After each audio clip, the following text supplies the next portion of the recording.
Howdy, everyone. Matt here. I got a question for you. Do you think physical therapy is the best kept secret in healthcare? Or are you going, what in the world? Why is it a secret? Let's talk about that. But first, let me introduce myself. My name is Matt. I am Matt the PT, coming at you with another video on another topic of something in the physical therapy world. That is this recent article from the Associated Press released on December 28th of last year, 2024. And it is titled, Physical therapy is the best kept secret in healthcare. Putting those quotes up there. And it's been bounced around quite a bit online. A lot of us have been talking about it on different social media groups and posts and things like that. I found it and read it, and I think it's important to talk about. And I want to share some of my views and beliefs about it. And of course, I want to hear your views and your opinions and your beliefs about it as well. Please share that down below. I will say, there are some things I like about it and some things that maybe I kind of question a little bit. That's what I want to, again, talk about that. But I think first and foremost, what we really, really need to do, what we really need to do when we see this article is realize it is not written for us. It is not written for us PTs, PTAs, student PTs, student PTAs. It's not written for us. It's not geared toward us. It is geared to the public. It is geared to the public who don't fully understand everything that we do in physical therapy. So I think we need to really look at it through those eyes. So it's not a very long article as well. And again, I think that's a positive because it's digestible.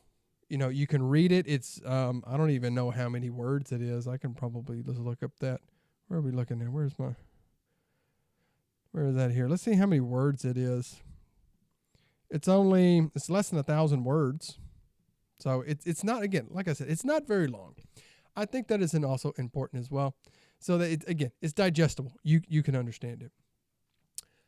That first line, the title of it, that's what caused a big reaction in me right off of the bat. Seeing that plastered everywhere, and again, focused at us, which I don't think we need to focus that title at us, because to me, why is it a secret? Why would you say physical therapy is a secret? That makes it sound like no. It's not for everybody. It's here. We don't need to talk about it. We don't need to share about it. We don't need to, because in my view, everybody could benefit from something in physical therapy. I work in orthopedics. So yes, there's so many people with aches and pains and limitations and all those things that I want to help. There's people with congenital things that they are born with. There are people who suffer horrendous accidents or illnesses that benefit from our services and everything that we do. I am super supportive of everything that we do as PTs and PTAs. I think we do an amazing thing for the world, and that more people can benefit from what we do. So I don't like the title, but the title, again, is not directed to me. It's directed to the public. And I can see, and I would hope that the journalist who did this made this title as a hook. And I think if we look at it, a hook, what's going to get somebody to stop and read this just to see that? And I can say, the secret, a secret. What's the secret? What you got a secret? I want to know the secret. I mean, think about those clickbaity titles on stuff. The kind of the scammy little things about like, oh, here's the secret they don't want you to know. And what's the secret? I want to know what the secret is. I want to know what that secret is. So I could see, okay, hey, there's a secret in healthcare. Let me read this article. Let me read it. Let me get in here. So that's my view on the title of it, that it's a hook to get somebody coming in. Now, they talked to Sharon Dunn, the former president of the APTA, Roger Herr, the current president of the APTA, and Gammon Earhart, associate dean for physical therapy at the medical school at Washington University in St. Louis. So they talked to them.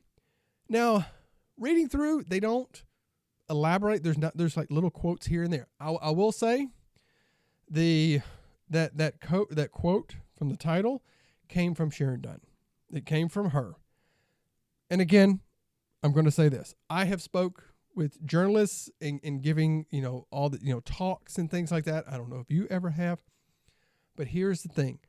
When you talk with a journalist who is writing a piece, you say a lot to them. You give them so much information, but they pick and choose little things to pull out of there. And you can give these long and deep and wonderful explanations of things, and they will pull a single sentence out of there. And it's like, And hopefully they summarize what you said elsewhere, but they'll put this little snippet of what you said. And that's really all it is.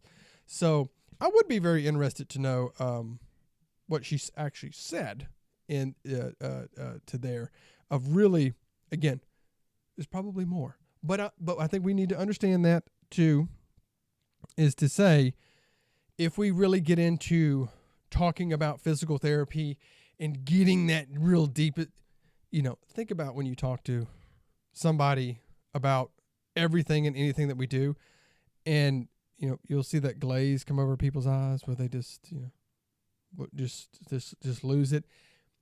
And I can see in an article, you don't want that as an author, that, when you write that, if we go too deep, people are going to turn away. They're going to click off. They're going to go to something else. So we have to keep it surface level. We have to get them in there. So I could see, okay, yes, we get into. It is interesting to see that they don't talk about the traditional physical therapy in this article, which I thought was pretty interesting. They don't talk about, what most people think. I will say I kind of have a drawback of that.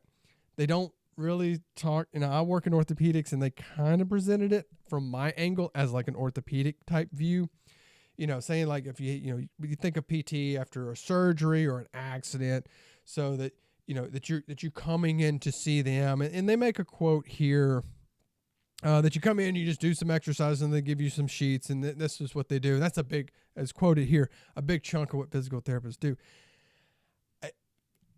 To me, that aspect didn't really try to improve the stereotype or the belief that people have about PT. Because, think about if you ever talk to somebody in the general public, they're like, oh, yeah, I just went in there, and they made me lay on the table and do all this stuff, and they gave me these sheets, and they told me to do that, and they said, come back on in 2 days. They came in, It didn't present that very well. And that kind of gets to me of like, okay, you didn't do anything to really change that stereotype of what people think of physical therapy. Now, I will say there's some aspects that they get in to get people kind of thinking different. So they get into this more preventative model, talking about like, hey, coming in for like the dentist thing, coming in for like a regular exam and getting, checked out thing, they're talking about your your current health, physical activity, sleep, nutrition, those things. So, okay, you're sparking people's perception and things. Hey, I don't have to just go to a PT. If I'm hurting, I can go for these other things. So presenting some of the other aspects of physical therapy and what we can do as PTs and PTAs and coming in to see us. And okay, I like that. And I don't like some of the stuff that talks about like posture alignment. This is another thing I kind of feel about, posture alignment, movement patterns when you sit, walk, muscle imbalances and flexibility. I don't like that because, I don't know what your beliefs and feelings are. That can be, to tell somebody, oh, you're not sitting right. You're not walking correctly. There's a comedian that has jokes about that.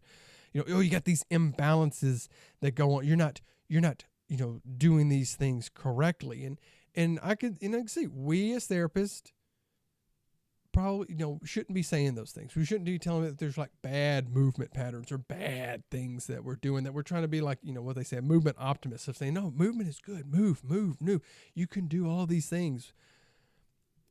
But I'm going to flip that back around. I know I keep going like, here's a positive, here's a negative, here's a negative, here's a positive. But that's, that's how I am. But here's another thing. Again, pointing back that this is for the public. This is how the public thinks. This is how people out there think. I know when I get people that come in to me to say, hey, I think it's because, my back hurts because of how I sit.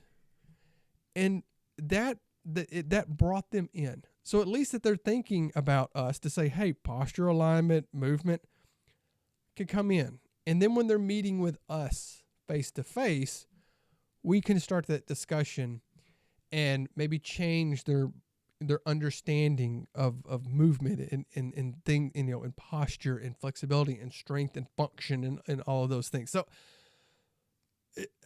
again, think about some of the stuff. It's language and stuff that the public understands and how they're thinking, and at least bringing them in. So I could see that. I do think it's good that they talked about the cost. I mean, some people may not like that, but hey, you put that right up in front, and I think that is important because many people are hurting financially and understanding to say, they're not happy with insurance. I know we had to talk about insurance, there, and that's still in the headlines and things like that.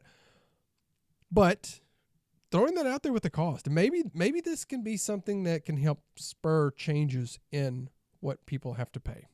That people seeing like, hey, going to a PTA is a viable thing to help me in doing these things. I'm going to put pressure on my insurance company to cover those things. And maybe that can spark change. Maybe it's just the first things to spark change. I also kind of had a little bit of the thing talking about like telling somebody they have hips for ballet. I kind of have a bit of an issue about that to say, no, you shouldn't do this because you're not built that way. No, you shouldn't, you shouldn't be a runner because I don't prescribe to a lot of that. I will say I was an athlete through college, and I'm going to tell you, I do look at the things of the people that keep going further and further. A lot of things play into the factors. Genetics is a component of it. If you just don't have the genetics for it, you're not going to like naturally have the abilities. And I'm probably just shortening this all up. There could be a much deeper talk into this, but if it's like, hey, you're not really kind of built for this, and so you have these limitations, and the people who are going to just keep advancing through it. I mean, I look at like I played football and I was an offensive lineman. I realized that I wanted to play in the NFL. I probably was not going to make it to the NFL. One, because I'm only 6'1", only. But, offensive linemen in the NFL are usually not 6'1". They're also, 275, 290, 300 pounds. I cannot physically put that much weight on my body to do that. So I understand there's genetic limitations to do that. Hey, you're probably saying like, well, Matt, why don't you switch to like linebacker or something like that? I'm not really fast enough to play linebacker. Like I can run. I'm just telling you about my athletic abilities. Like I can't run as fast as what like linebackers and stuff. So I see I have genetic limitations that would keep me from playing at those elite levels. I did track and field. Again, I kind of hit a point where my genetics limited me, and the people that had better genetics were able to keep going. I felt like I hit a ceiling on that, but I went pretty far. I feel like I went extremely far, and I did some very, very fun things. And I would never discredit from somebody from telling them, if you want to do this, know your body. You don't probably need to say that. The talking about falling, I think, was huge. I think that is very, very important. That's a big discussion that we have. I believe we have some legislature coming through about falls prevention and thing. I think that was a big and a very, very good point. Put that out there about falls. Educating the public about falls, especially with the aging population, with your parents and grandparents, talking to them, saying, hey, you notice somebody in your family is falling, get them the help. Get them up moving, get them stronger, and stuff like that. And then also like the weight. I think that was pretty good too. Saying, hey, come in and we can be somebody to help you with weight. Because, I would say there's a good number of people who have weight issues, have other comorbidities, high blood pressure, diabetes, high cholesterol, COPD, all these other issues. Monitoring you and having somebody start on a safe weight loss program or strengthening program or whatnot. But yeah. So overall, overall, my opinion about this is it was a good article. Is it a great article? I'm not going to go that far.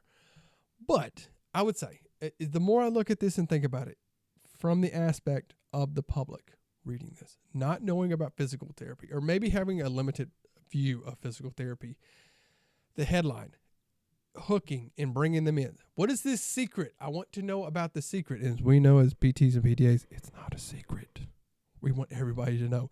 But to say, hey, okay, sparking people's thinking, to say, I want to know more. I want to go find out about this. Talking about the other things that we can do. Helping with falls. Helping with prevention.